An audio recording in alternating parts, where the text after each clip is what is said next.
We're finally done. I am finally done. We're free. Okay, this is the last Kingdom Hearts episode for the time being. We're going to be talking about Melody of Memories. And it's going to be a short one. So I have a fun little game for us to play after we're done with this one. Well, at least we're finally out of this Disney contraption bullshit. For now. For now. And I'll be... I see shirtless Mickey, by the way. Yes, because this is a recap game, which is the reason that we're going to go through it very quickly, because it's literally just what this entire podcast series has been. But you play rhythm games instead of, I don't know what we've been doing, but we've not been playing rhythm games. Yeah, that sounds a bit more fun than doing this. Yes, especially since Kingdom Hearts has a fucking fantastic soundtrack. You're playing through the entire franchise, every game's soundtrack, you're playing through the rhythm games, the mini games, and the cutscenes in between is just Kairi explaining what happened in that game. But then... So, let's get started, shall we? Yeah. So, at the end of the game, because everything else is just a recap, we've gone through 1, 2, 3, Birth by Sleep, all that stuff, which is why there's like portraits of all this in the cover art here. So this is Kingdom Hearts 1, and then we've got Kingdom Hearts 2, and Days, and Birth by Sleep, and 3. At the very end of the game, Kairi, who has been, canonically what's happening here is she's going through her own memories, like diving deeper and deeper into her own memories inside of her heart. And at the very end of that, she ends up in the final world, the Heaven place from Kingdom Hearts 3. Wait, hold up. If she's going through her memories, how the hell does she know about Days? You can make Days, you can make an argument for, like, she knows through Naminé Shion shenanigans. The thing that I am more worried about is how the fuck does she know about what Terra Ventus and Aqua were up to? Yeah, fair point. And I think you also go through the events of Coded, which we hardly actually... Oh no, we did do a full episode, and that was just a very short one. She also wasn't there for that. That was entirely like a data Sora. And she was asleep for the entirety of Kingdom Hearts 1, so how does she know anything about... Don't think about it. Who cares? She ends up in the final world. I should point out, this is not the actual final world. This is her memory of the final world, because she's still inside of her own memories. And she's doing all of this to find clues as to where the hell Sora could have gone off to. Because he just kind of Thanos snapped into dust at the end of Kingdom Hearts 3. And everybody's been looking for him for an entire year at this point. So this is 1 year after Kingdom Hearts 3. In the DLC, I think we talked about Riku has been working with a lot of people. Like Terra Ventus Aqua are looking in the Realm of Darkness. Donald and Goofy are going around to Disney worlds trying to find Sora. And Kairi's been doing this. So everybody is looking very hard for him, and she has been sleeping through picture books. Alrighty then. Funnily enough, she's one of the only ones that actually gets a clue. So, real nice taking a nap for a year. As she walks around the final world, she suddenly gets a flash of memory of when she was just a little girl, running away from some Heartless. Funny detail. This cutscene is actually fully in first person. It's literally you're watching through her eyes as she's running away from these Heartless and trying to get to safety. That's a new one for this series. Yeah, I think this might literally be one of the first scenes that does that. I think we get 1 or 2 times where we first person through Sora. For the most part, I think we don't do that. So that's actually... This is at least the first time it's overtly with actual... camera shaky movement and stuff like that. It's very obviously this is first person. You see Kairi's hand reaching out to the, I think at some point, maybe I don't have a screenshot of it, the gate back here, that's where she runs to. She tries to open it and you see those hands, and so it's quite a fun little scene. But as you can see... Would be quite a fun detail too. I know Ratchet and Clank did it at some point. A game absolutely made for third person, but if you one of the endgame plus things you unlock is the ability to play in first person. Oh, this is a fun thing actually, because there's one game as far as I know in the franchise where this is just straight up possible to do. You can play the entirety, more or less, of Kingdom Hearts 2 in first-person mode. And there's people who've done like challenge runs doing that, and it is insane. Because it does exclude you from using QuickTime events, because that will force you back out into third person. But things like when Sora does like his little blocking move, he does like a little spin first, and then he does like his Keyblade block. When you're in first person, your camera actually does the 360-degree spin. It actually just sticks the camera in Sora's head. Oh god. And it still plays all the animations the same way. It's nauseating. It is. It's actually kind of fun. Now do that in VR. Yeah, how about no? There is a Kingdom Hearts VR experience, actually, for PlayStation VR. I've never played it. The good one or the bad one? The bad one, I think. It's pretty old at this point. But anyway, Kairi's running away from Heartless, and she feels, and then Xehanort's like, hey, I'm gonna grab you, and you're coming with me. Which is just it's not a black code, but a man in a code grabbing, like, maybe don't. You're a young, innocent, prepubescent, or maybe pubescent. Oh, no, definitely. She's girl. like 6 years old here. Oh, okay. So you're a young, innocent, prepubescent girl. You're coming with me. Yeah. His van is just parked right off the side here. Yeah, just you want some free candy? Anyway, he doesn't do that. He does take her to a basement. Oh, okay. But not for that purpose, luckily. It's just his secret basement lab. It's just for science. No, we're just going to experiment on a young girl. That's fine. Yeah, I mean, you probably don't remember the Kingdom Hearts 1 Xehanort report or the Ansem reports, but this was kind of like what they were doing at this point. Like Ansem and Xehanort and all that crew that eventually turned into the organization. They were experimenting on children. They were sacrificing children's hearts to try to figure out how like darkness and stuff works. Oh, right. So there's nothing new for them. Nah, it's fine. Xehanort tells her that this world, Radiant Garden, which is where Kairi is originally from, is about to be engulfed in darkness. And he is sending her out. And if she truly has the powers of a Princess of Heart, her heart will resonate with that of a Keyblade wielder, and Xehanort will be able to follow her to that. And so, either you're a good girl and you'll be fine, or you're not or you're that gonna much die. of a good girl and you're gonna die. Good luck, bye-bye. Yes.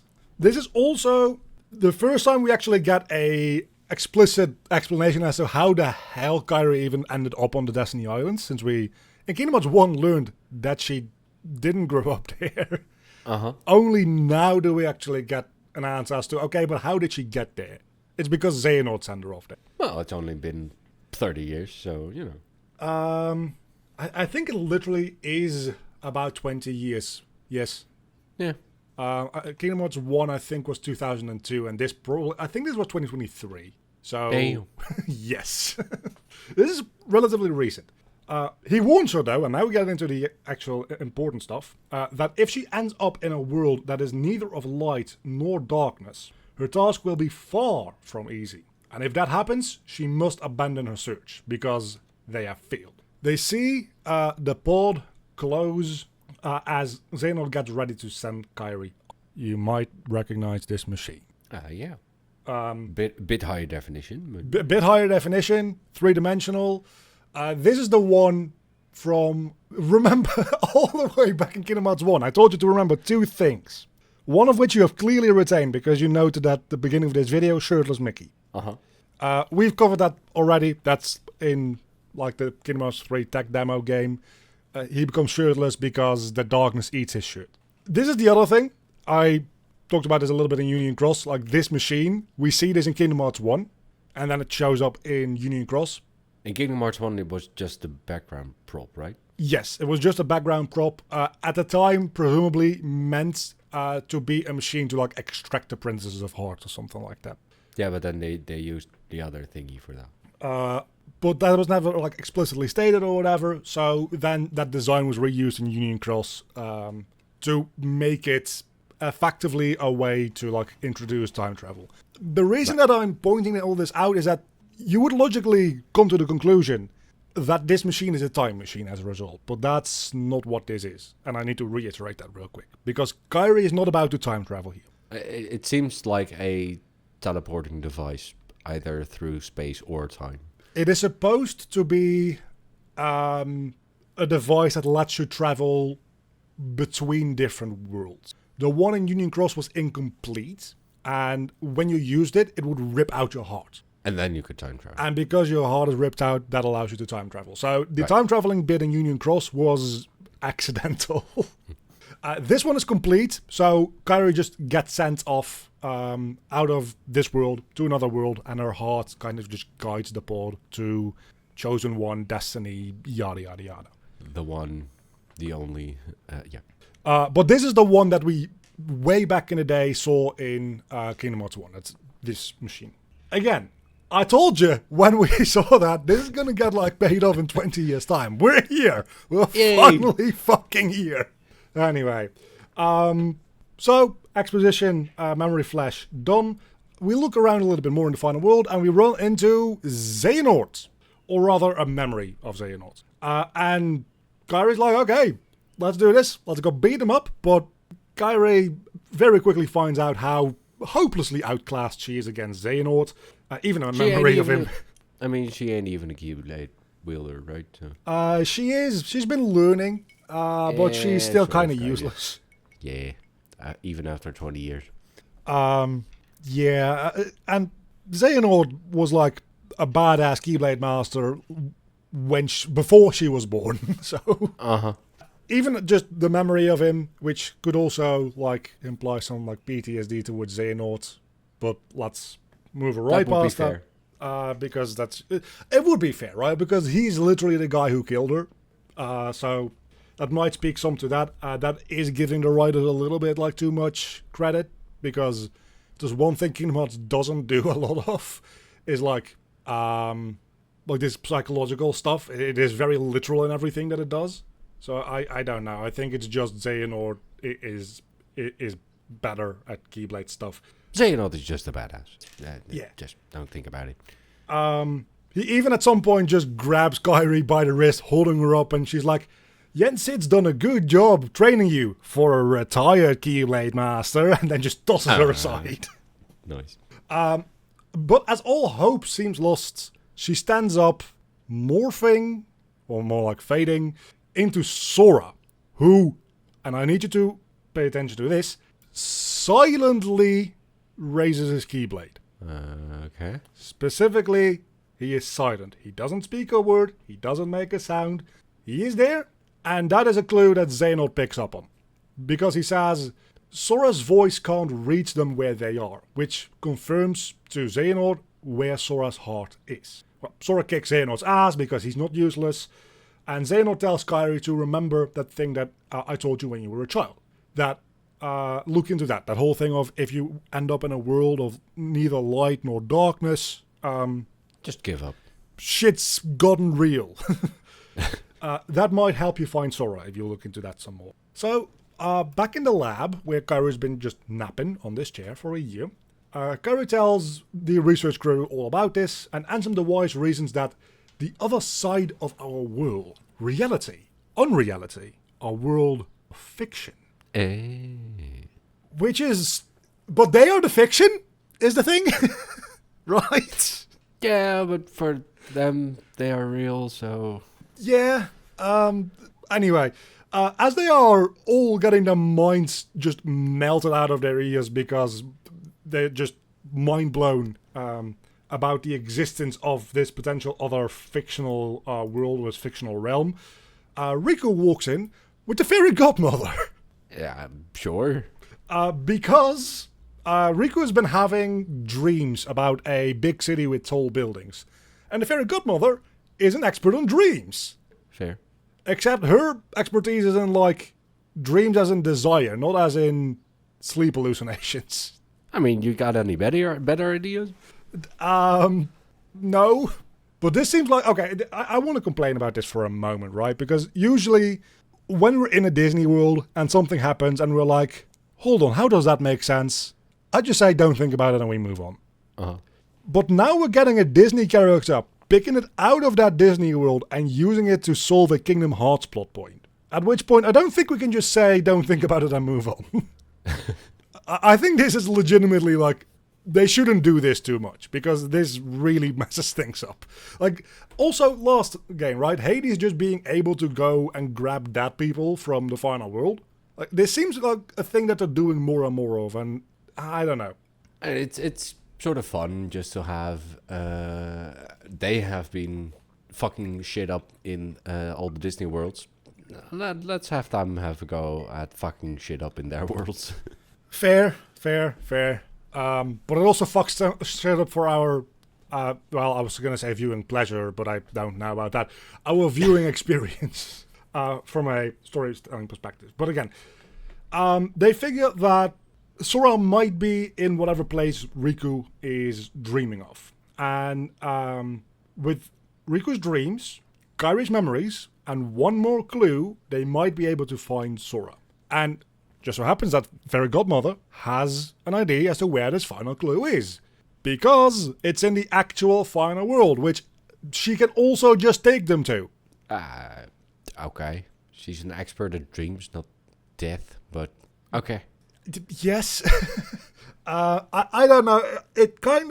I don't know how difficult it is supposed to be to get here, but it feels like you shouldn't just be able to barge in here. I mean, it's pretty easy to get there. Well, you just die. Exactly. Just getting back is a bit of a thingy. Unless you're Sora. So the explanation here would probably be is that it's established that like sleep and death, like there's a Venn diagram there with a little overlap. So probably through like that they can enter, because it's also stated that every time Sora does like one of those stained glass platform things, right? When at the start of literally every game, he also crosses like through the final world to do that, because that is something related to like sleep. The final world confuses me because it seemed to be like a very special place, and now it's just kind of a place. It just seems like another world. Yes. They can just do. It kind of seems like it is just like the second stop left of Traverse Town or something at this point, instead of this ethereal plane. More like a waiting room than actually purgatory. Oh, it is definitely like I've been calling it Kingdom Hearts Heaven. It's more like Kingdom Hearts Limbo, because when you die, you don't just stick around here. The only things that stick around here are like kind of like ghost rules, unfinished business, people who have something holding them back. Stick around here, but everybody else, when you die, like you move through here, and then your like I think your heart rejoins Kingdom Hearts, the great cosmos, blah de blah, whatever mythology you want, right? Yeah, the purgatory, limbo, however you want to call it, it gets used a lot in fiction, but most of the time it's something that's pretty hard to get back from or out of. It's hard to get out of, especially to get back from. Yeah. And now it just seems like, but we've lost the thing. Let's look in the final world. Yeah, it being a big deal. I'm not a huge fan of the idea that you can just kind of pop in here. Because before it was like, okay, but Hades is like a god of the dead, right? So it kind of makes sense that he has a way in. But now, the fairy fucking godmother can just pop in here. At this point, I'm sure that Keyblade wielders can just pop in here. So, this is just like the realm of clouds now. Yeah, pretty much. Anyway, we go talk to one of the lost hearts that hang out in the final world here. There's like a bunch of them. It's really hard to take a screenshot. They're like these little rotating things where all those particles move in and out into like shapelessness, and then they move back in and they shape in the form of like a star while they rotate. It's quite a cool effect. It's a nightmare to take a screenshot of. But we talked to one that Sora actually talked to while he was here. I skipped this in Kingdom Hearts 3 itself. I think in some other game we covered this briefly, but when Sora was in the final world, he talked to a couple of these stars, one of which was Naminé, and one of which was an unnamed girl who was looking for someone. And Sora's like, oh, I'll keep an eye out for him. What is his name? And the star whispers the name into Sora's ear. We don't hear it. Saying that his heart has been replaced by another's, and that they wouldn't even be recognizable if they saw each other or something like that. That's this star. That sounds like someone who's either been Norded or, dang it, the other guy that has just been hanging around. Or Lushu. Yeah. That's actually an interesting take. I hadn't really considered that Lushu part yet. I don't think it's either. Because it is pretty much at this point in this game now confirmed that this is a friend of Yozora. Because this star is not from the Kingdom Hearts universe. This star is from the other side. Something happened to her back in her own world, which meant she lost her heart. And if she were to go back, her heart would surely be stolen or something.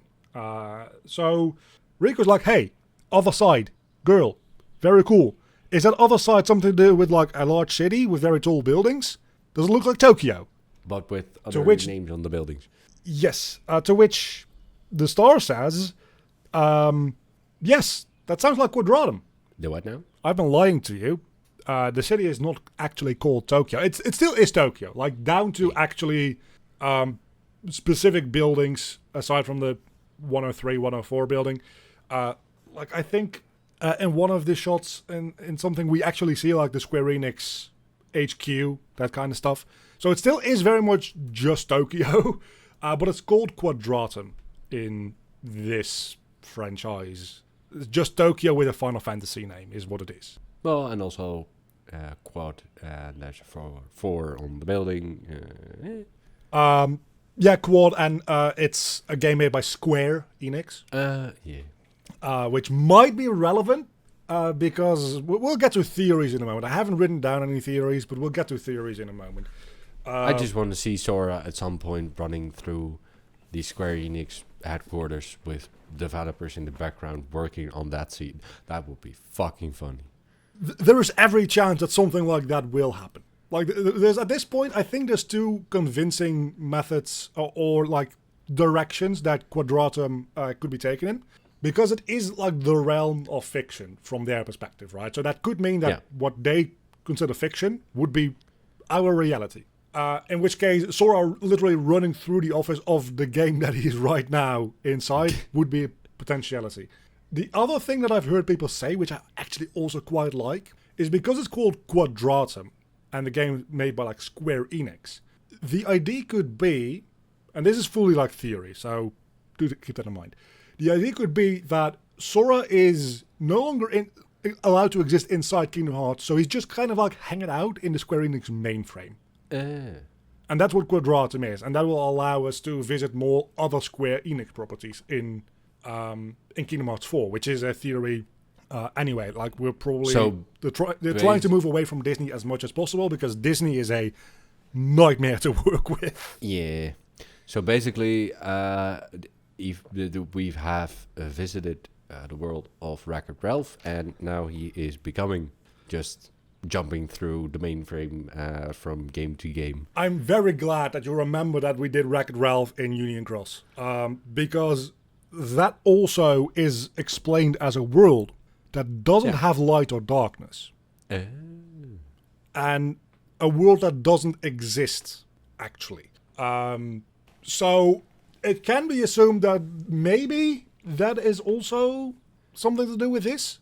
I'm not entirely sure. There's a lot of ground for speculation here. It also could just be that this is another fucking realm to add on top of all the other 10 billion realms that we already have in this series. It would be a little disappointing if there's nothing special to this, nothing like meta to this. It feels like there's gonna be like a lot more meta stuff happening in the next couple of games, partly due to the mobile game, which new information has been released since the last time we recorded. Oh god. Because the new mobile game is not just a like gotcha trading card game like the last ones were, effectively. Oh. It's a GPS game. It's Pokemon Go for Kingdom Hearts. Oh no, fuck no. Which means that your positioning and like your movement in the real world affects what happens in the game. There definitely could be something to that, is all I'm saying. I'm also not looking forward to having to walk around the city while Japanese fucking anime boys are screaming from my phone now. Well, we've invented headphones for that, but yeah. Also, the whole Pokemon Go thing worked because we were in a pandemic and everyone was sitting in their home, and it was good to Pokemon get outside. The peak in popularity for Pokemon Go is like 3 years before the pandemic. Really? Okay, never mind. They did a lot of updates during the pandemic, so that it could be played from home.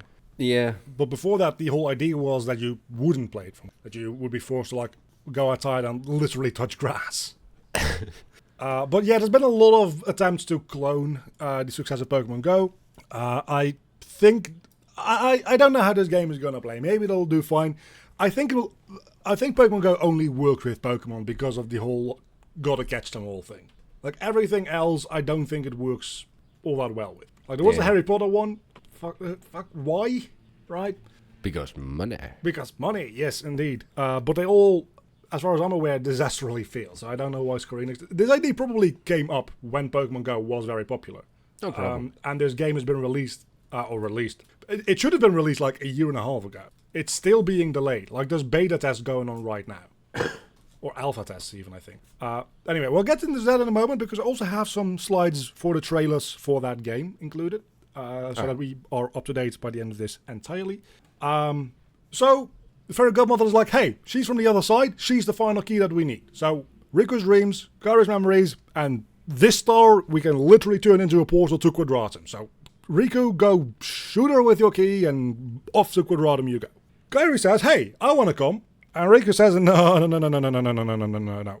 We have no idea what's on the other side. We have no idea what's going to happen there. And you're fucking useless. You need to grow a personality before you can do anything. So go train and be good at Keyblades.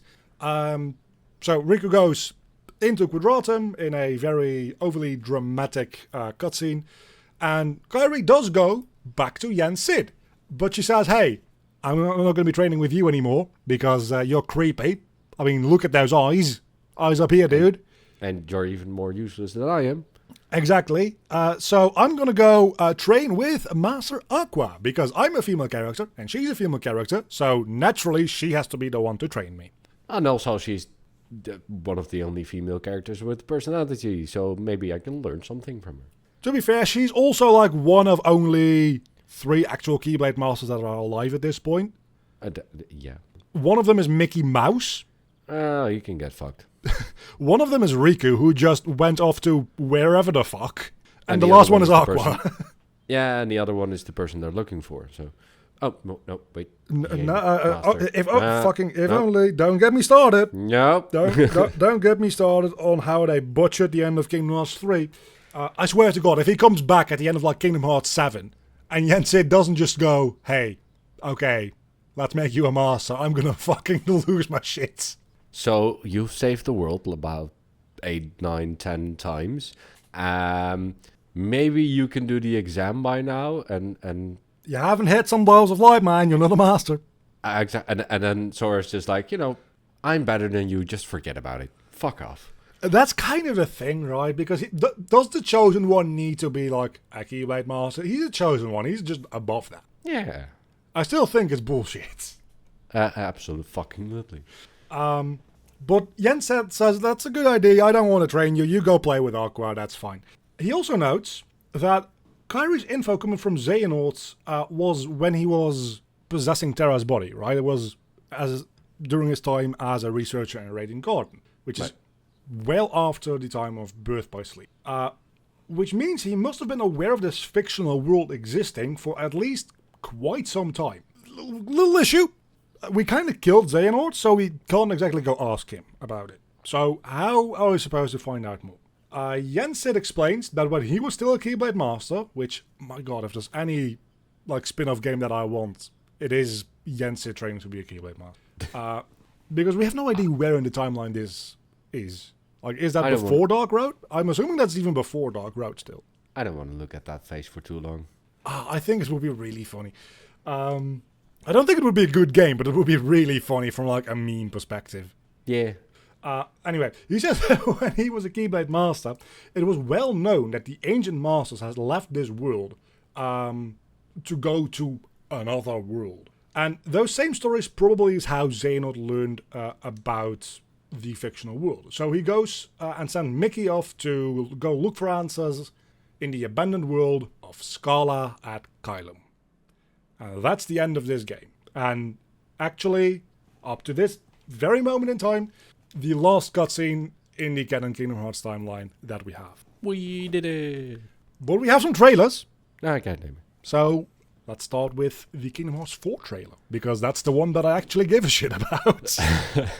The Kingdom Hearts 4 trailer starts with a text. The Lost Master. Wait. Autocorrect fucked me on this. Google Docs autocorrect corrected it to the Lost Hamsters arc. That will be also kind of a fun game. Probably better than whatever the fuck Missing Link is gonna be. Anyway, no. Kingdom Hearts 4 starts with or the trailer rather, starts with a little text pop-up saying the Lost Masters arc. So we're finally properly into the next story arc of Kingdom Hearts, properly phase 2. We see shots inside what looks like, I don't have a screenshot of that, okay, an office building. That's not an office building. No, that's not an office. That's not an office building. I know. I fucked up a screenshot. I'm supposed to have a screenshot of an office building here. I don't. Just stick with me for a moment. I wish this was my office. This looks like a place with very bad internet and insects. Yeah, never mind. So if we could like place an office building in here, that would be neat with fiber internet and windows and yeah. Anywho. We see a office building from like just a dolly zoom, not a dolly zoom, like just a camera movement inside of the office building, slowly going into like the window where we see some dark particles forming outside. Then another text: the heart resides in the soul, which is guided by fate to its rightful place. Don't ask me what that means. Next we see this beautiful forest. Unreal Engine 5. Unreal Engine 5 coming pretty. through real hard. Like this is actually like this. This is one of those moments where I'm like, yes, we do live in the future. Because if you told me this was a photo, at first glance I would believe you. Yeah, but then you take a second glance at the water and you're like, yeah. This is also like very low bitrate. That also, yes. Video that doesn't help. It looks really good, but there is like some specifically like fluid dynamics, like doing that in real time is just like not feasible still in a very high detail. But aside from that, like all the lighting and the foliage and stuff, it looks fucking awesome. Anyway, people have theorized, and I'm kind of on board with this, that this is a shot from what is going to be a Star Wars world in Kingdom Hearts 4. Yeah, that would make sense. Which would mean that would take place probably either during or after the events of Star Wars Episode 6, which would be interesting. I have no context for that. No. Yay. At some point we'll get to that, I'm sure. Separate from Kingdom Hearts. I just want a Darth Vader secret boss fight. That's all I want in my life. And a lightsaber keyblade. That's all I need. I mean, I don't know shit about Star Wars, but yes, that sounds awesome. Then we see Sora looking very different. But this is Sora. I recognize the clothing. But he looks like a person now instead of... The color scheme, but that's about it. And the necklace? Yes. If it weren't for the clothes and specifically the necklace, you would be excused for thinking this is just a random Final Fantasy character. Because, yes, Sora just looks like a somewhat normal anime person instead of the fucking very anime person that he was before. Yeah. He looks like a Final Fantasy character instead of a Kingdom Hearts character now. Or even more so, what I wrote down in my notes, and I think this might actually be thematically relevant, he looks like a Final Fantasy character instead of a Disney character now. Yeah. I really do think that they're trying their fucking hardest to distance themselves from Disney if they can. The only issue is, I don't know if that's still the case, probably is, Disney is the one who owns Sora. Ew. So they can't just go tell Disney to go fuck themselves. Yikes. Because then they lose Sora. But I feel like this is maybe kind of symbolic of the idea that, hey, we're trying to transition Sora into being a Final Fantasy character and not a Disney character. But that might be me reading a little too far into it. Well, or maybe just, that would be fucking funny as hell. At the beginning of Final Fantasy, Kingdom Hearts 4, they would just be like, all right, we're going into phase 2 properly now. Sora falls off a cliff. We're done. Here is new character. Kind of maybe what you could argue they're trying to do with Yozora, just being like we actually own this character and we maybe can replace Sora with him if we need to. Yeah. There's also some context I don't think we talked about in Remind with that Yozora fight. Again, I'm going to talk about that a little bit after we've done at least this trailer, because we're in the middle of a trailer right now, which might also lead some interesting stuff there. Anyway, Sora's taking a nap on a couch in an apartment in Tokyo Quadratum, whatever. When the doorbell rings, and he gets up to open the door, and he is greeted by Strelitzia, the girl who died in Union Cross. Yeah. She's here. And she tells him that while Quadratum is full of people living their own lives, to people like her and Sora, it seems like sort of an afterlife, which just means that they're saying Tokyo is heaven. Which I'm not entirely sure how accurate that is, because... It seems like a fun place, but maybe that's a bit overselling it. Yeah. Then again, I know a fair few people who probably would agree with the idea that Tokyo is heaven, but I don't know how many normal people think that. Yeah, oh, absolutely. No offense if you're very into anime, but okay. So we had a couple hundred people watching this. Now nobody's going to be watching us ever again. And they're gone. As we hear her explain that, we see that the darkness from before, which I didn't have a screenshot of, is still gathering outside of the office building and is turning into a massive photorealistic dark side. This just seems weird. Having a dark monster just in Tokyo. This is just a kaiju. It literally is. It's just Godzilla. Yeah. Oh my god, that would be amazing. They probably couldn't get the rights to it, but that would be amazing. It's because we're in Tokyo. Sora fighting Godzilla. I mean, are there actually rights to Godzilla? Is it not just public domain? Maybe the original at this point would be.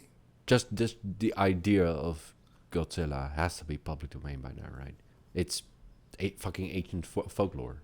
Yeah, okay, but then we get to the specific portrayal that people would recognize and latch onto. Yeah. Let's actually Google that real quick, because it's just a big old dragon, the dinosaur thingy. The original Godzilla movie is probably...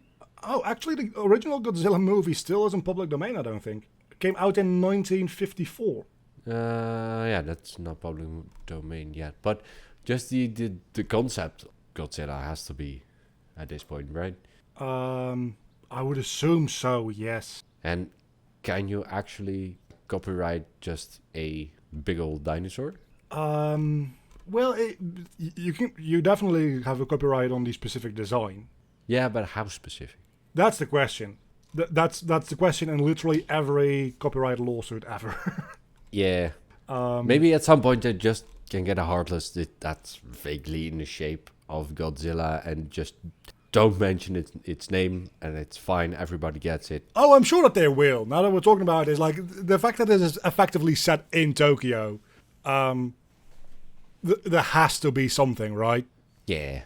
Also, is Godzilla ancient folklore? Because I was always under the impression that it is supposed to symbolize the bombings on Hiroshima and the other city that I just forgot. Nagasaki. Thank you. Yeah. Would make sense. It's about 9 years after that happened. So they rebuilt. So I'm pretty sure that it's not actually ancient folklore. Well, just dragons in well, dragons in general are, but yeah. This specific one, yeah, I think you're right. Because he literally has an ability called atomic breath. So yeah, yeah. Now that I think about it, you're absolutely right. But we can definitely still have a Heartless that vaguely looks like a giant-ass dinosaur, and I would be really, really into that. Yeah, it should be fine. Just have a big ol' Donald Duck-like laser out of his mouth, and you're there. Yeah, you can just Zeta flare all over the fucking place. Everybody dies. But to be clear, at least in the Kingdom Hearts 4 trailer, this dark side is absolutely massive. All dark sides we've seen are quite big. Relative to the buildings next to it, he's got to be 30 stories high? There is a shot where like Sora blocks one of his punches with like a Keyblade like and shield ability or whatever, and like one of his fists is bigger than Sora. Oh, dear. And he's usually, like, these Darkseids are of the size where you can, like, run up their arms and hit their heads for more damage. So they're usually quite big as is.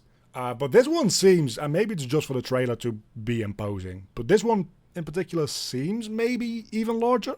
It's a bit hard to find Like, height context. these are cars. Yeah. So that car is, and it is like end to end. So that's about 5 meters. So that's like And 10 meters just to his shoulders. like, and this right here, that's like one story of a building, which Yeah, is a but little bit in the background, but he's also standing Yeah. like right next to it, I believe.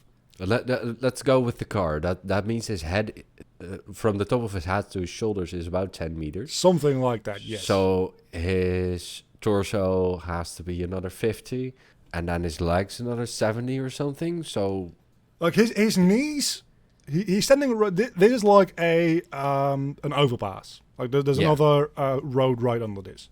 These are like usually what are they, like 7 meters or something? 6-7 meters? I don't know in Japan, but yeah, and over here the underside has to be at least 4 meters for a lorry to get under it. yeah. Just going with the car measurement, he's about 120 meters tall, Yeah, something like that. He is absolutely like insanely large. And which for our American viewers is something I don't care about. is something that you can find on Google. Yeah, exactly. The dumbass measurement. Yeah. Yeah. Let's not get into it. Anyway, so yeah, big ass Darkseid, very exciting. We see Sora like running up these buildings in order to fight it. It's a very like fun little cinematic trailer. As Sora is fighting this dude, though, we see two robed figures looking down at the fight. Of course, because it's a Kingdom Hearts trailer, so we gotta have people in dark trench coats. I'm personally a little interested to theorize here for a moment, because the guy on the right is the master. He has his hand behind his back, like this posture. That's the master of masters. Yeah. Who's the guy on the left? Um. Because the first thing you assume is Lucio. Yeah. But Lucio is out in the normal world body hopping, right? So who the fuck is this? Probably his. The Master of Monsters seems like he would gather around people to do his shit. So this is probably just this world's or this dimension, whatever, version of Lucio. Maybe. Maybe just like... It's implied that not much supernatural goes on in this world so far, because when the Darkseid shows up, everybody like pulls out their phones and starts filming it. It literally is just our world. Yeah. So maybe the Masters just like picked up a random dude off the street, giving him this cloak, and like, you're my buddy now. That seems like something he'd do. Yeah. So There's a bunch of shit I'm just too good to do, so you're gonna do that for me. yeah, it seems like you're supposed to think that it's Lucio because it makes the most sense, but I think that there might be something more to it. Also, look at how much detail these coats have now. It is fucking what? Hot damn. They actually look like leather. Yeah. Like, Kingdom Hearts 3 was a huge visual upgrade, but this is... like, obviously this is a pre-rendered trailer. But I also think that this is probably not that far off from what Kingdom Hearts 4 itself is going to look like on, like, PS5. Yeah, if this is just Unreal Engine 5 on the PS5 and then on PC, that, yeah. It's probably just going to look fairly close to this. This seems like one of the first games that actually comes close to that Matrix trailer thingy for Unreal 5. Yeah, that was also... I think you can just, like, download that entirely and, like, run it in real time. Yeah. But there's no actual, like, games who have really... Not on our hardware, by the way, but... No. It still requires a lot of like powerful hardware to run that, obviously. But that's the thing, right? It's only like that tech demo, and there's another tech demo with like a jeep running through like a jungle or something like that came out somewhat recently for a even newer version. And that entire jungle is like procedurally generated and stuff. It's really cool. Oh dear. But that's also only tech demos. So this might be one of the first games running on Unreal 5 that comes out. It's supposed to, I think, come out next year or the year after. That will actually showcase the insane capabilities of the engine. There's also a Marvel game in production that uses Unreal that looks insane. Yeah, there was some stuff around that. I've seen it because it uses some of the new features with like the new tessellation stuff and all that. Anyway. Anywho, it's going to be pretty. It's going to be very pretty, and I'm looking very much forward to it. And that is the end of... that's not the end of the trailer. Well, actually, it is, kind of, maybe. After this, we get the Kingdom Hearts 4 logo. So, up on this point, you're like, okay, cool, Kingdom Hearts stuff. Wait, this is actually Kingdom Hearts 4. Nobody knew that this was like a Kingdom Hearts 4 trailer when this first dropped. This just dropped someday and the internet fucking broke. So you think, okay, Kingdom Hearts 4, cool. But then, we see a scene of Donald and Goofy walking down a dark path, looking for Hades. And what? Wait, this is the same shot as the cover art for the game we just discussed. Is it? That is entirely coincidence because that's just a frame from. But let's talk. Let's look at that real quick. No. No, but Nope. no, not quite. No, never mind. So yeah, they're looking for Hades. Presumably they're in the underworld on like a dark path, and they're like, "Where is he? Where is he?" And then a blue flame lights behind them. They look around, and it turns into a red flame. So they are there to say Hades, which. Well, you find him. They found him? You found him. Why the fuck are they seeing Hades? Probably to look for Sora. I guess.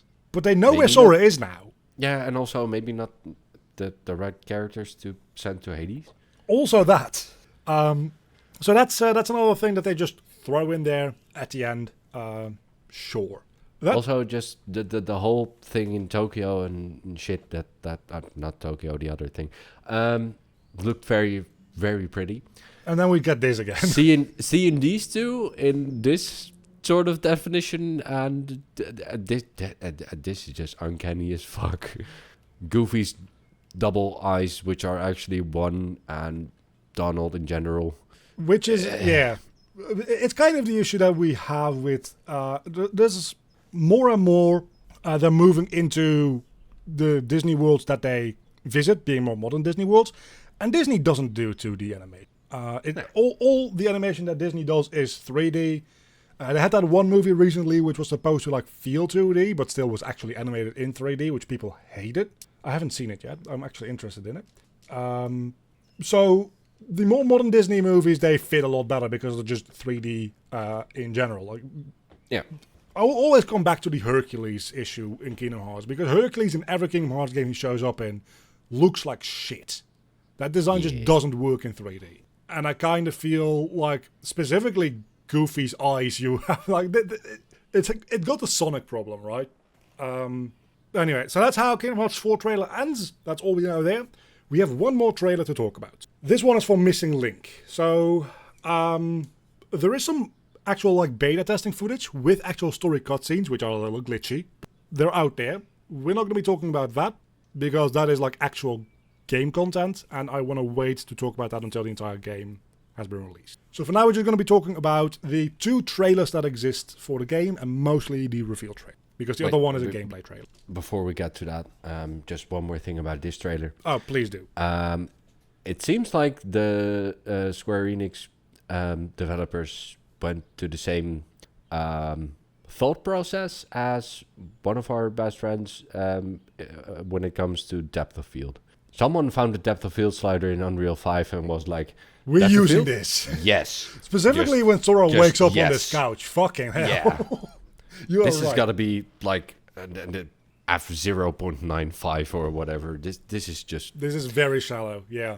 Someone found the depth of field slider and was like, yes. How much? Yes. Exactly. Yeah, no. Actually, good that you interrupt me there, because I want to talk a little bit more about Quadratum, because we're not going to be talking about that in Missing Link, I don't think. There's one more layer to this, like we're trying to turn Sora into a Final Fantasy character instead of a Disney character, like theory that I've come up with through through making the notes for this specific episode. And that's this layer I didn't come up with myself. I just heard it somewhere else. But the idea is that in the final fight against Yozora in Kingdom Hearts Remind, the DLC, you have two endings, right? One where Sora wins, and Yozora's like, I guess my power isn't needed yet, and he fades away. And one where Sora loses, and he gets put into like this ice crystal sculpture. Right. People have like analyzed that to mean, because they are fighting in quadratum, they are fighting inside square, that is a like symbolization of the internal struggle between working on Kingdom Hearts and working on Final Fantasy. Because Kingdom Hearts 3 was also delayed. It was eventually released, fucking luckily, but delayed like 4 times. Between the initial reveal trailer and the actual release was like 8 years. They switched engines halfway through. The main guy working on it was working on like 3 games at once, which is like Final Fantasy VII Remake, Final Fantasy Versus 13, which eventually became Final Fantasy 15, and Kingdom Hearts 3. And the higher-ups at Square Enix were like, my dude, this isn't working. We're going to take you off of the Final Fantasy Versus 13 project. And then that got reworked into 15, so that you can focus a little bit more on Kingdom Hearts 3, because we need to get this shit out. Disney is starting to get annoyed. And you don't want to annoy Disney. Exactly, and we don't want to have like mouse assassins entering our building. So, assumedly he was kind of annoyed by that.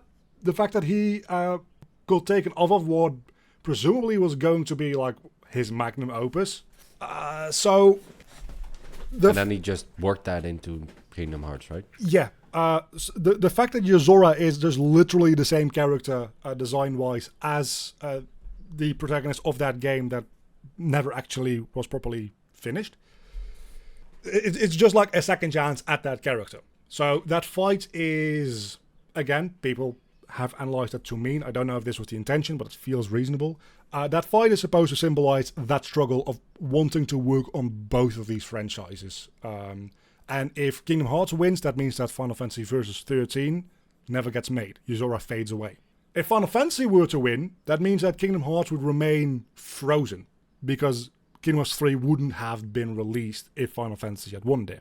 That is one way to take it. I also do think that could be taken more as the way that I've been taking it in this episode, and that is that the Final Fantasy versus Disney aspect of it, where we have like Sora, which is kind of a middle ground, standing in as the Disney character, and Yozora being like a properly Final Fantasy character.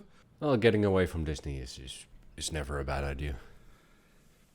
Yeah, and I don't think at this point many people are playing these games for the Disney tie-ins anymore. That was a good way to get the series started, but I don't think anybody really cares about Donald and fucking Goofy anymore. Like, we care about these guys, right? Not about them. Yeah. Anyway. Maybe this is just getting rid of Donald and Goofy. Maybe Hades just burns them to a crisp. Yeah, something like that. I'm sure that Disney would be happy to let that happen. Yeah, sure. Anyway, let's talk about the next trailer. This one also starts with a text pop-up saying that this is a game about an unwritten era, showing a few flashes of previous games, Union Cross, Dark Road, Birth by Sleep, and saying everything is connected. We then see a robed figure walking through Scala at Kylum, one that we've seen, like the dark one, not the modern one, putting his hand over the eye in the no-name Keyblade. So this is presumably an area of time where the Book of Prophecies doesn't have anything to say about. A voiceover explains that over the years, Scala has grown, starting with like only Ephemer and slowly getting more and more students, building up and building up. And as time has gone on, many smaller like sub-societies have started forming in the streets of these cities, all fighting the darkness with their own methods. We also get a quick look at Brain in 3D, and this we just talked about Unreal 5 looking good. This is a mobile game. It looks like a PS2 game. Yeah. This also runs on Unreal 5. Oh my god. Again, it's a mobile game. Lowest common denominator. Yeah, fair. But he's just hanging out somewhere on a rooftop. It's just about. And that's just what you do as a Kingdom Hearts character. Yeah. You're just hanging out on a rooftop, eating ice cream. Well, he doesn't have any friends with him, so no ice cream. Oh. The second trailer is more of a gameplay trailer, so I don't really have many screenshots of it. But that reveals that this is a GPS action RPG, which again, I think that might have like, actual story relevance, because I still think that Phase 2 is going to go very meta with a couple of things. I think if you want to finish this game, you need book a vacation to Tokyo. It would be really funny if the final boss of this game was just in Tokyo. I would hate it, but it would be really funny. Well, spoofing your GPS location isn't that hard. Which brings us to the sponsor of this episode. Now. Private Nord... yeah. Private Nordshark. Bear. Does Tunnel Bear still exist? I don't know. I thought they had just kind of vanished and morphed into a new VPN. Anyway. Who cares? I certainly don't. Unless they're paying me money, in which case I do. It also mentions something about a astral plane. No idea what that is. Yeah, sure, because we can use another dimension. Why the Fucking fuck not? exactly. My theory, based on very little, is that the astral plane might be a thing connecting the Kingdom Hearts universe to the Quadratum dimension, universe, world. Isn't that just the final world? Yeah. No, it's specifically that one girl hanging out there, which was able to let Riku go through. Yeah, fair enough. Yeah. And there is some more to that ID that comes from the couple of cutscenes that we have from the beta test, which I'm not going to talk about. So get fucked. The only other thing that I want to talk about here, and then I'm out of notes, is that this the second trailer overtly calls this game a blank era, one that will eventually be forgotten, which seems important. Well, it's not written in the Book of Prophecies because Lucy was using a VPN. Yay! Wouldn't that be funny if a VPN was just your hand over your webcam? I mean, sort of.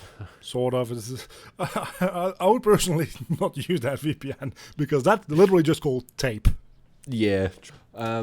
Also, that seems just a bit too easy. I think that's more symbolic than like physical.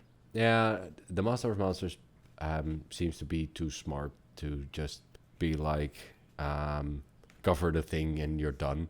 You could just put it on the ground upside down and keep it there for like 200 years and everything would be unknown.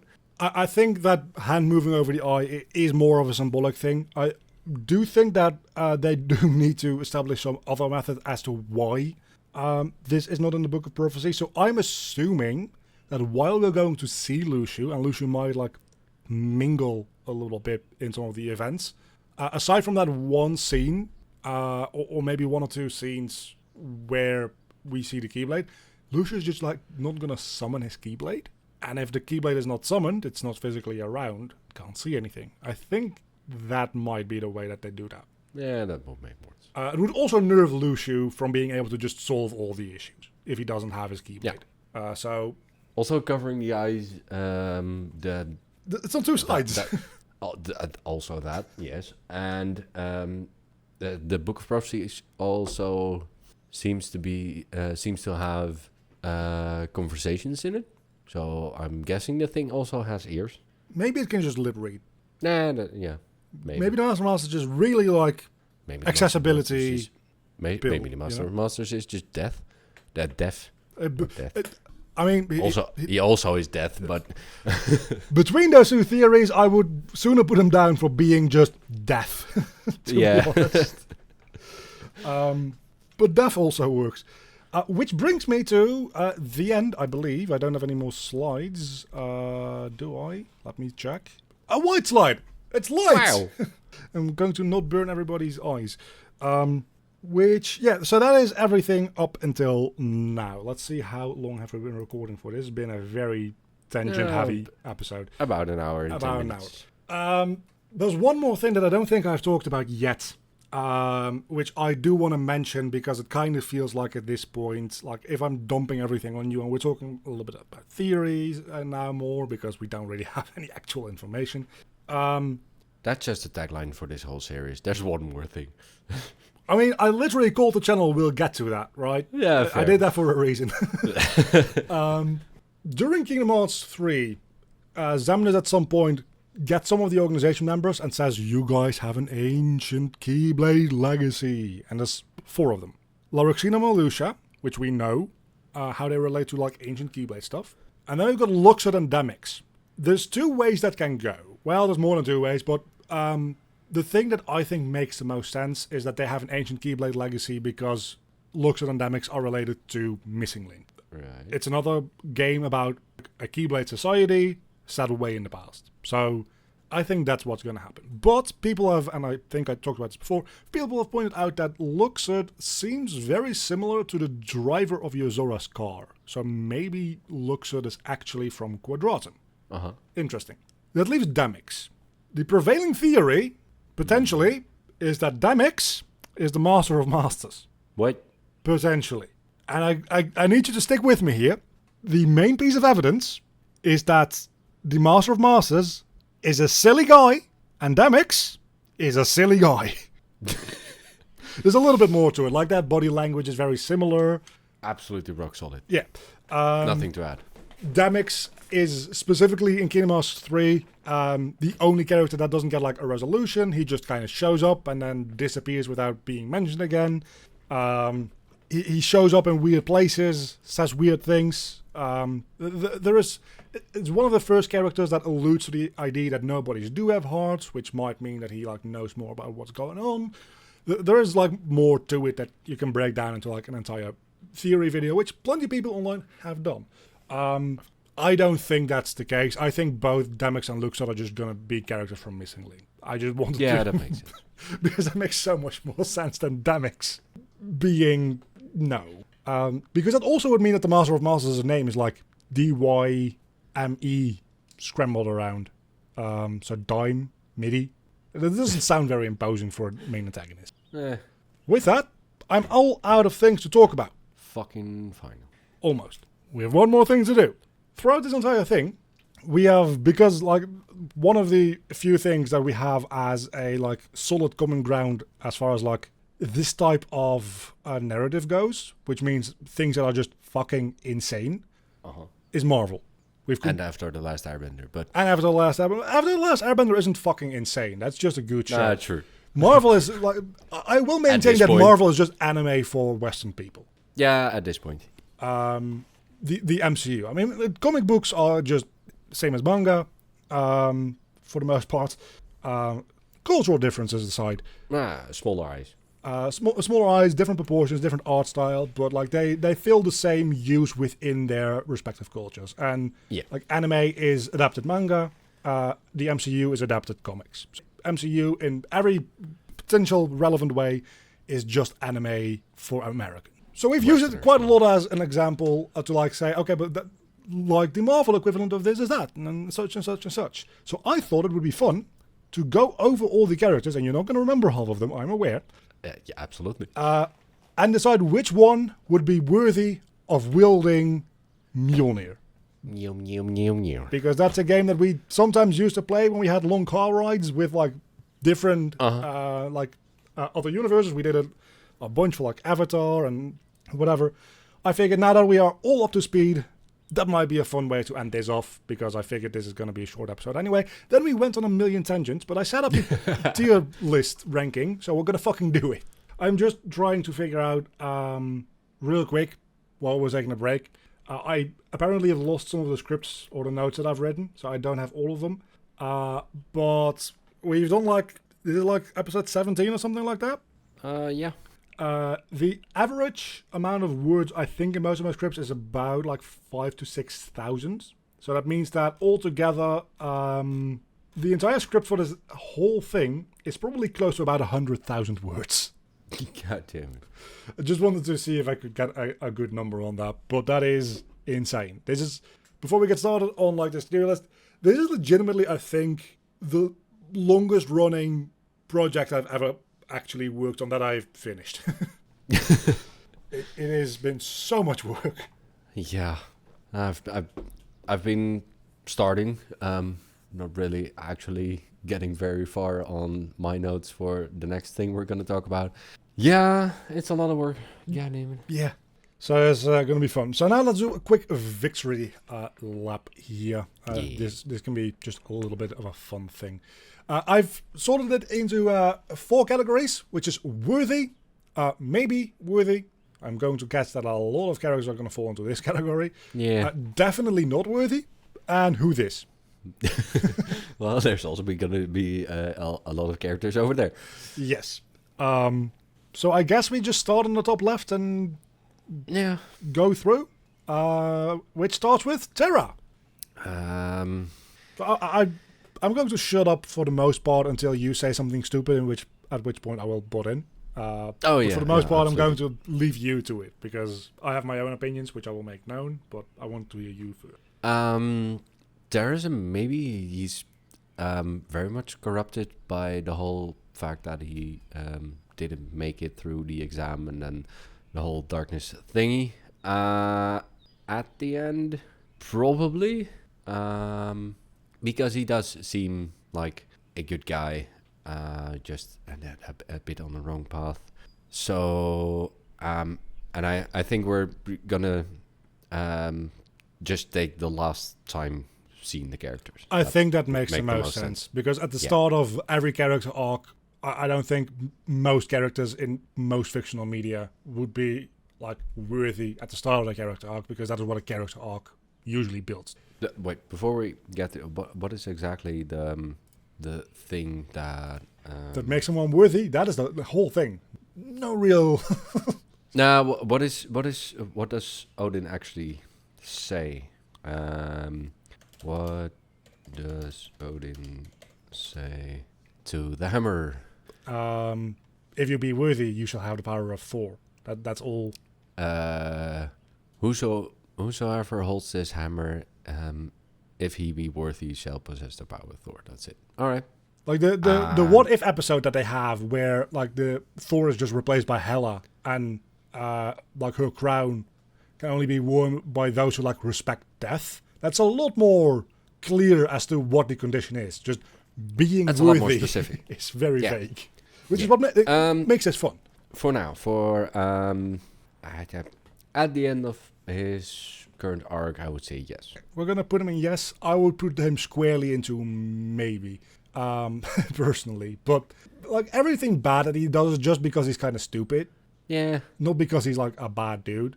He just wants to be there for his friends, I think. And that's what a lot of these guys are going to come down to. Then we get to Ericus. Fuck no. I don't think there's absolutely not about this. He's a dick. Yeah. Yeah, I don't think we need to talk about that too much. The only redeeming quality about Ericus is that he's voiced by Mark Hamill. Yeah, and that he fucks up at the end. Fucks off at the end. He finally goes to heaven at the end with Xehanort. Yeah, so then we have Vanitas. He's just... I mean, he is evil. He is literally darkness incarnate. Yeah, but he is pure evil. Like, he is just...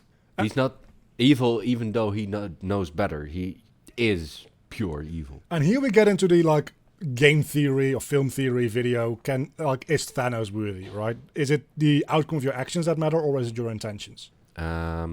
Which is going to be even more when we get to Xehanort. Man, that's going to be a thing. Oh, God. He basically just is Thanos. Yes. I would say no, because it seems like it is the very goody two-shoe people who can wield it. Just doesn't matter what happens to me as long as the outcome is good. So I would say no. I mean, Captain America is the epitome of it doesn't matter what happens to me as long as the outcome is good, and he's the only other character who can lift it. I would argue that one of the main, personally, but this is my headcanon, one of the main things that... Oh, and Vision. Vision, yeah. But, like, is the elevator worthy? Yeah. I would argue that one of the main things that makes somebody worthy in the eyes of Odin, apparently, is the willingness to sacrifice yourself. Because we see when Thor sacrifices himself, that is what in the first Thor movie, which we all tried to forget, fucking buy a working tripod, you mother. Anyway, When he sacrifices himself is when he gets the hammer back. We see Steve being able to lift it, and he's like the guy who sacrifices himself all the time. Yeah. And then Vision, but Vision is like Vision. Yeah. Is Vision actually a person? Probably not. It's just like a car factory robot arm. Could that lift the hammer? It's an inanimate object. Who cares? In Thor: The Dark World, Thor also hangs his hammer from a coat rack. And is the coat rack worthy? You know. Yeah. You could even argue with Vision specifically that he's like, because he is partly Mind Stone, that whatever Odin's magic is on it, the Infinity Stone would just be able to overrule that. Yeah, maybe. Like somebody with the make... I don't have any difficulty accepting that somebody wearing the Infinity Gauntlet could just wield the hammer anyway. Yeah, that adds up. You could even just put a space stone field around it, and then just have a Bluetooth force hammer. Yeah, that would make this even easier. Having Thor's hammer in Kingdom Hearts would be easier because you can just say whoever's heart is worthy. That would take the whole discussion of inanimate objects out of it. Except that we see, like, Pinocchio has a heart. Buzz and Woody have a heart. Yeah, but they're not inanimate objects in their world. That's true. But neither is Vision. Like, would Vision have a heart?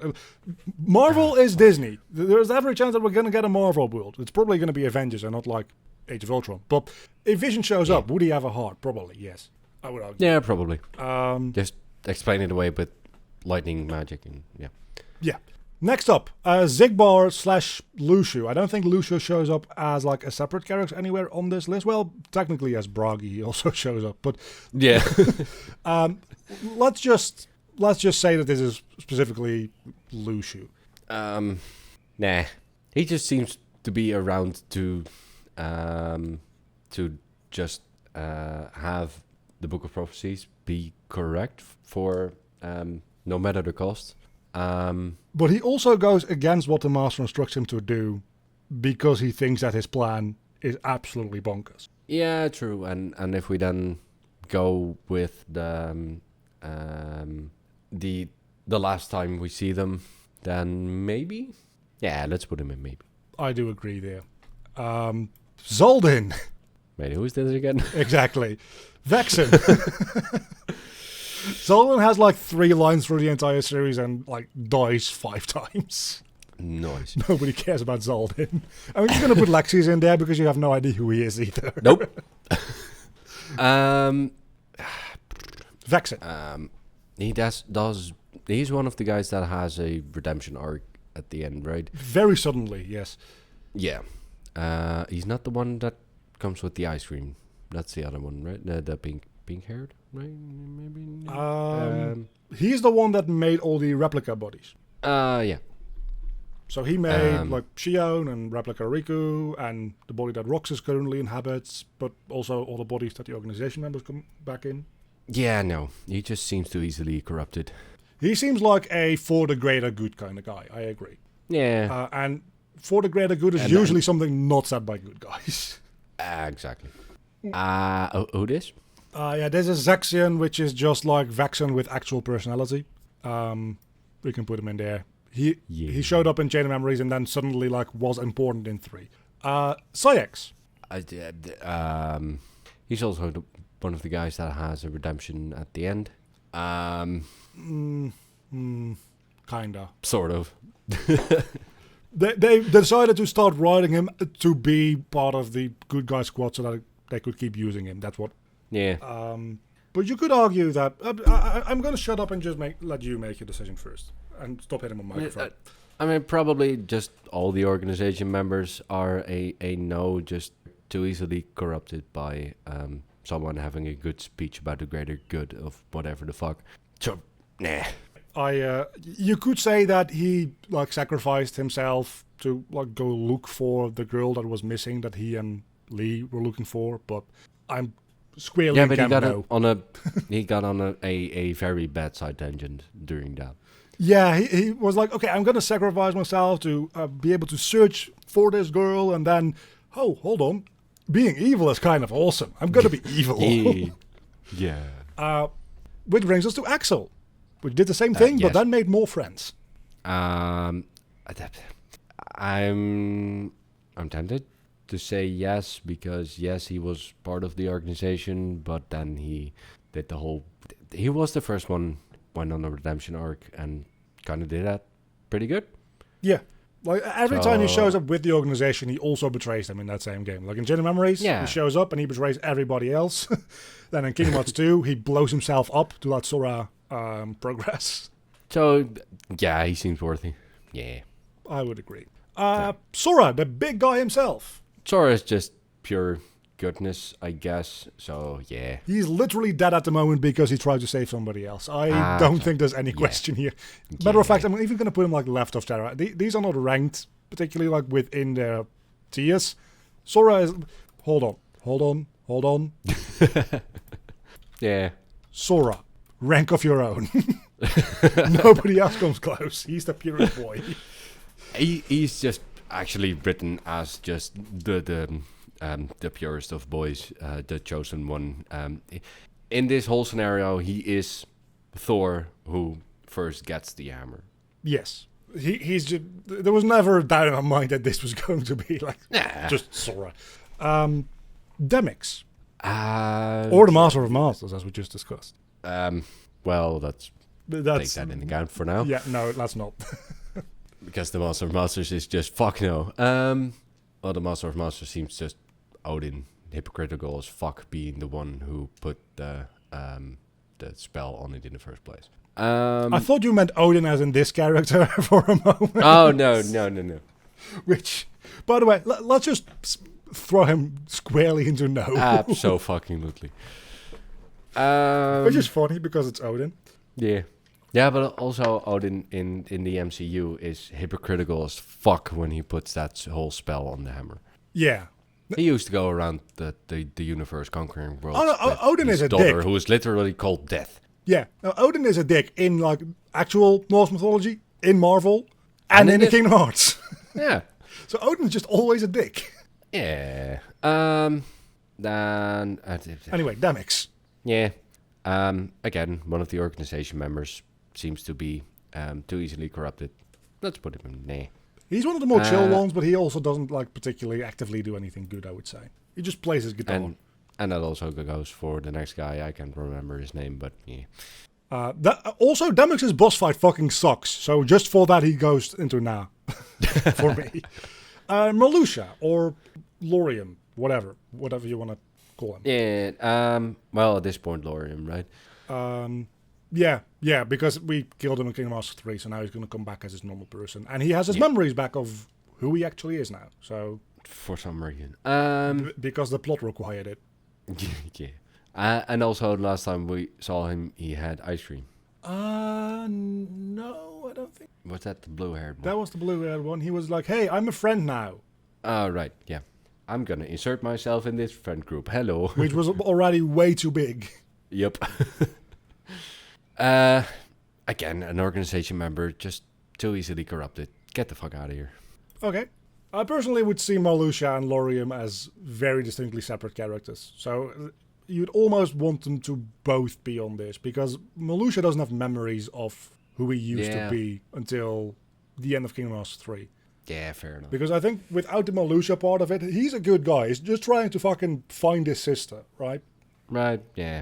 Let's put him in maybe now. And then we've got Loroxine. She's just mean. Yeah. And she has insect-like hair. Yes. Very impressive hair job, I will say. Oh, yeah, absolutely. Yeah, she just mean. Get the fuck out. I guess she also does like help Marluxia a little bit in his search for his sister, but she doesn't really do enough for that. Now we got like four versions of Xehanort back to back. Kingdom Hearts 1 Xehanort, Kingdom Hearts 2 Xehanort, Kingdom Hearts 3D Xehanort, and proper Xehanort. They all just seem fucking evil for the sake of being evil. I think we can very safely put at least Ansem, Xemnas, and young Xehanort into Na. Yeah. And The only then- thing that I would like to take a moment and pause is to think Old Man Xehanort. Yeah, and then we get to the whole the same discussion as with This is just can Thanos lift? I just lost his name. The whole Thanos discussion. I mean, it's good intentions, bad way of doing it. Maybe he did a lot of evil things before that point. The actual end point is in his head, at least a good thing. For the good of all. Yeah, let's put him in maybe. Okay, we'll put him in maybe. I can agree on that. Ansem the Wise. Being wise doesn't mean you're good. Not to influence you here, but this is the guy who like ripped out children's hearts to experiment on them. But again, with the intention of, for the greater good. For the and greater all good, that. and he does come around and help people a lot toward the end there with like science. He's also the person who introduces us to the concept of the realm of fiction. So just for that alone, I hate him. Yeah, fair enough. But again, your choice. Yeah, experimenting on children is just something you can't really work around making it good. So that's just no. Yeah, Hainer. Who this? Yeah, he's one of the Twilight Town kids. I'm just gonna put all of them in there because Aladdin Pants. You don't really have any clue either. Well, the other two I remember somewhat more than the first one. If you have opinions on these, I can put them somewhere else. But like, they are effectively Disney characters for the purposes of Kingdom Hearts. They're not, but they are like on the same tier of importance. Yeah, that don't really matter. And I would much rather talk about Riku. The fact that Riku can work with darkness and control it, Yes. in my mind, makes him worthy as. Maybe even on the level of Sora. I was going to say, are we going to put him in the Sora tier? Maybe. Worthy? Sora? Is Riku Sora? Remember, everybody's either a Sora or a Xehanort. What is Riku? Both. Yeah, that's the whole thing. He's the only one who is both and can handle that. Yes. I would put him on the same level as Sora, maybe even above that. Just the fact that he is able to work darkness and control that is seems to be that pure that he can work with darkness and not have it corrupt him. Yeah. I also do think that might be interesting information going forward with Phase 2 being potentially partly about the ancient darknesses needing to be trapped in people's hearts, and they're like in the foretellers' hearts. Maybe they can just all hang out in Riku because Riku can just take it anyway. Yeah. That's what I'm thinking. So yeah, now Riku then is he can definitely just like up there. Like Yeah. he deserves it. He's gone through like Sora. This is the thing, right? Sora at the start of Kingdom Hearts 1 immediately already is in the worthy tier. Yeah. Riku definitely isn't in Kingdom Hearts 1. No. But by the time we get to Kingdom Hearts 3, he's gone through hell and back, literally. Uh-huh. And through that entire journey, he's come out deserving, like, all in the world much more than Sora, who is just kind of still the same character. Yeah, Sora is just the fake player character, blank slate Yeah. thingy. Whereas he just is a fucking badass who can actually do shit without, our intervention. Riku literally has a character arc or a character miniature arc where in Kingdom Hearts 3 he's still like, or in Dream Drop, I don't know, in one of those games, he's literally on an arc where he thinks to himself, am I worthy to wield the Keyblade? He literally, like, that is literally a question he asks himself, because I used to, like, use the darkness, and I still kind of do sometimes a little bit use the darkness. I'm not corrupted by it, but I can use it. Does that make me unworthy to wield the Keyblade? At the end of the game, of course, he decides, no, I'm good to use a Keyblade. But I think Well, that ties into this, yes. Yeah, and the fact that he is questioning that makes him, in my opinion, worthy. Because at the moment you're like, yeah, no, I'm fine. I am good enough to do this. That arrogance is something that just makes you unworthy. Which, So the fact that he yeah. is questioning it, Which is very similar to in Dream Drop when Sora runs into Roxas in like very deep inside of his dreams. And Roxas says, you know, this could have been the other way around. Like, it could have been me out there and you stuck in my heart instead of the other way around. But it has to be you. And Sora's like, no, you can be your own person. And Roxas says, no. This is why it has to be you. Because you believe in other people. It's kind of that, but for like Riku. yeah, Which, again, is why they're both in the Sora tier. exactly. I wholeheartedly agree. This is the Master of Masters. They probably didn't just want to put in a hood for a picture here. So Yeah. It's not the same dilemma as Thanos, and this is a step above. This is the one who is orchestrating the whole thing. Xehanort is just executing that, basically. yeah, So like I said, he is the one that put the spell on the hammer and is in doing that hypocritical as all damn fuck. So no. yeah. Yes, he can. Yes, he can lift the hammer. Is he worthy? No. No. That's kind of what I'm at as well. I think yes. I think we're going to get a fair few who this here because these are the foretellers. Yeah, I'm just gonna say as a group, no. They all started fighting each other very hard, which led to the Keyblade War, which was orchestrated by the Master, but they were all susceptible to it. So yeah, Exactly. and now we only got characters left that I like. So, Ephemer. And I'm going to destroy them all.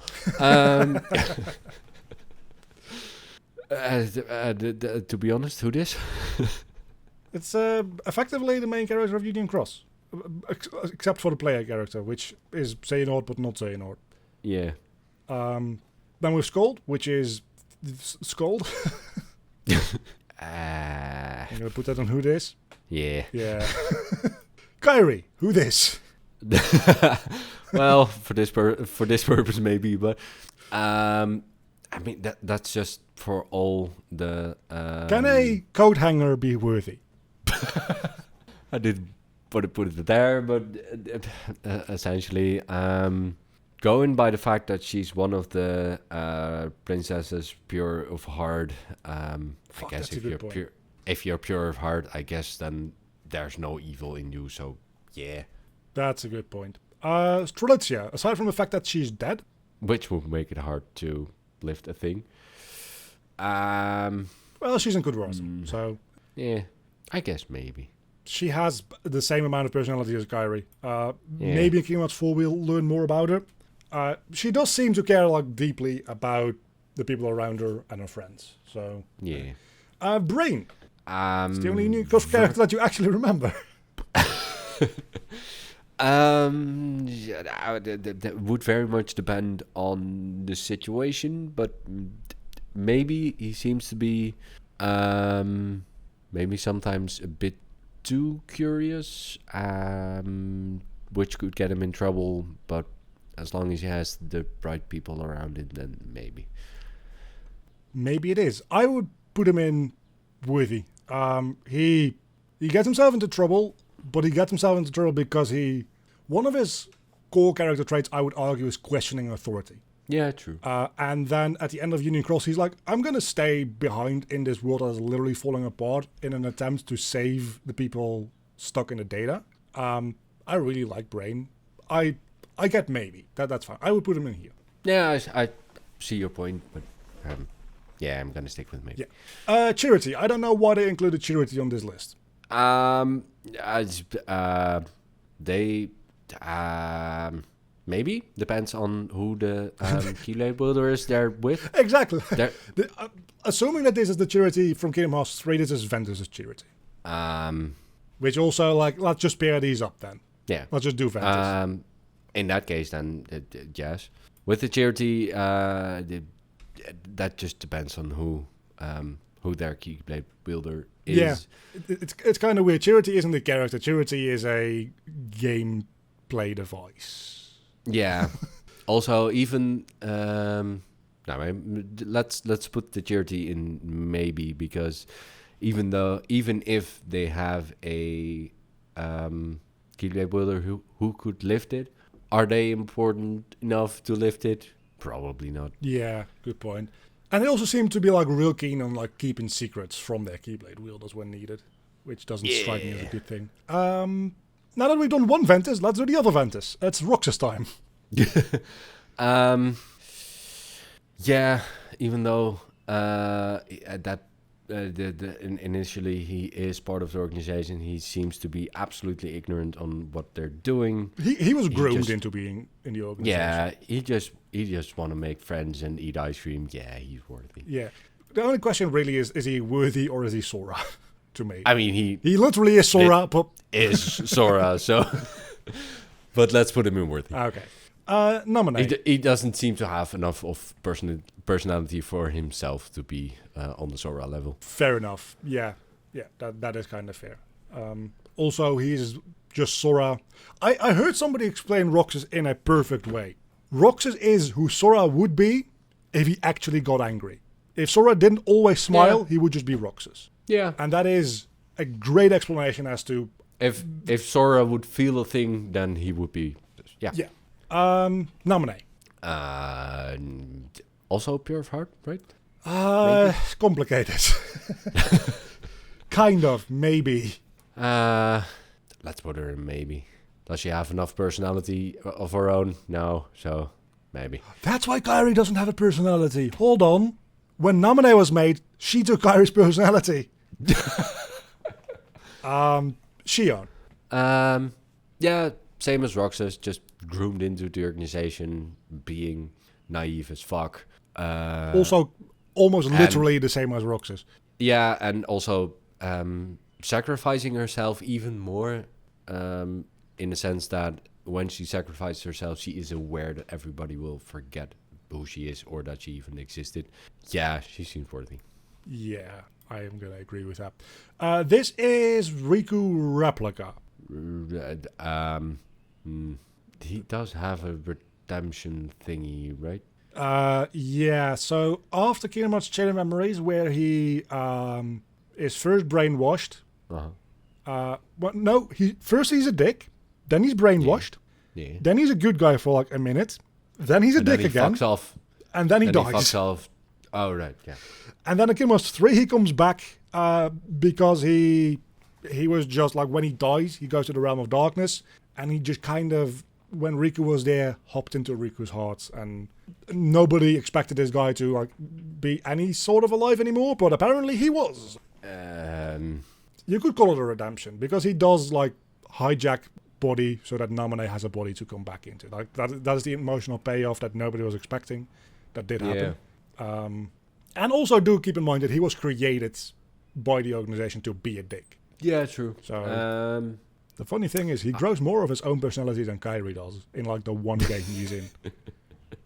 Yeah. I would say no. Yeah, he did a good thing, but he literally is created for evil. So in the end, can you actually shake that?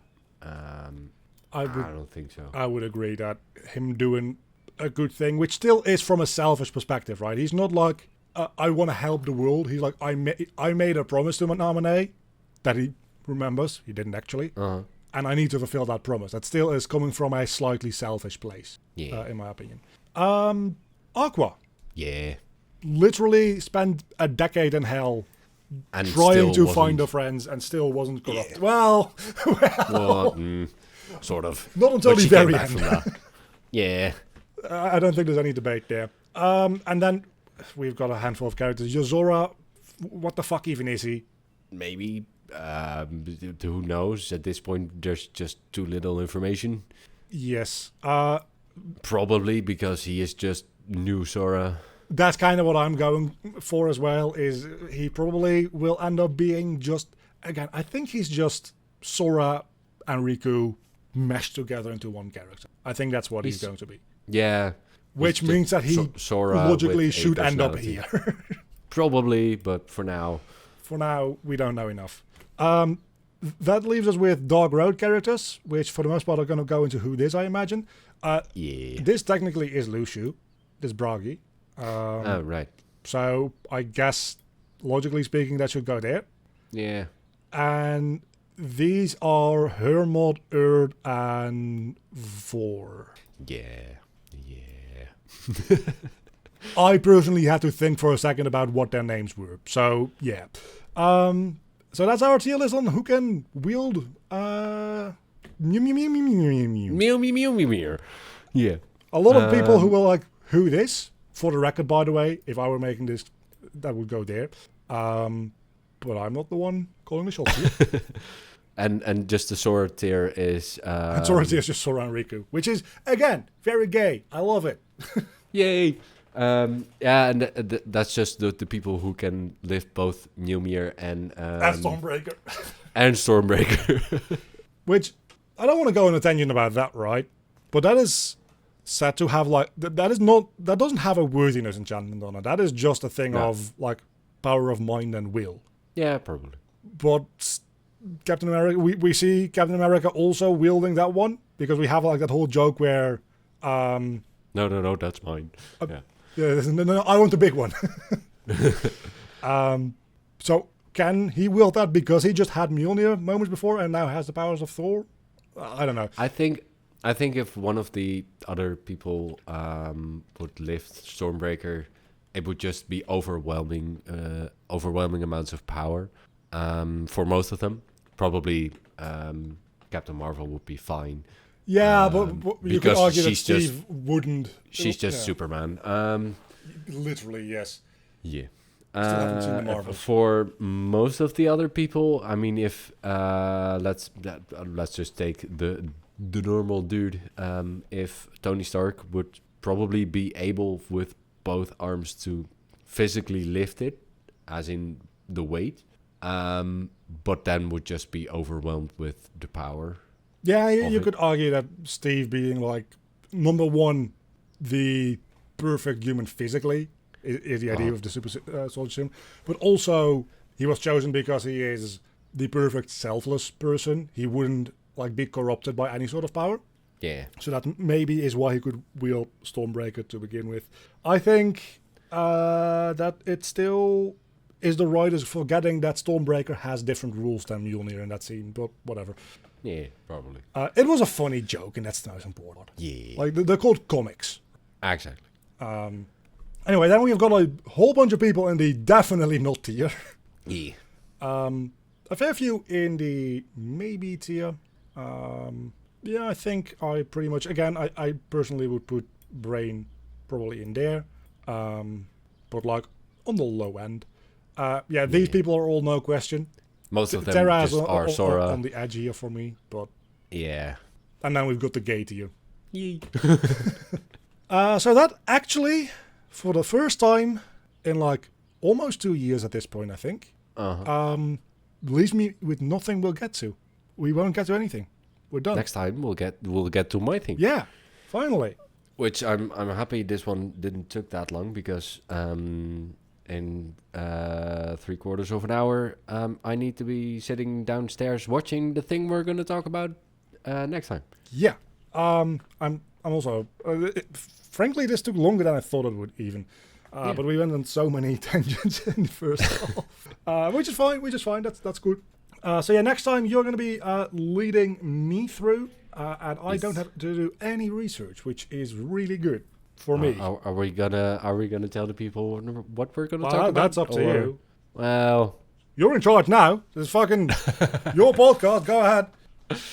I'm just gonna say next time we're gonna go meow, and that's all I'm gonna say. We'll leave it at that then. Bye. I was gonna ask, do you have any ideas? And if you don't, I'll just cut this out. Do you have any idea at this point yet on how many episodes there's gonna be? 2 or 3, I'm not quite sure yet. We'll see. So We'll get to that. we'll get to that. You have things to get to now, not me. Yes. Fucking finally. So I'll take a couple of months off doing hard work, and then we'll get back to my stuff because I have so much I want to bother you with. Well, I've got a few other things in the bag, so. Yeah. See you then. All right. Bye.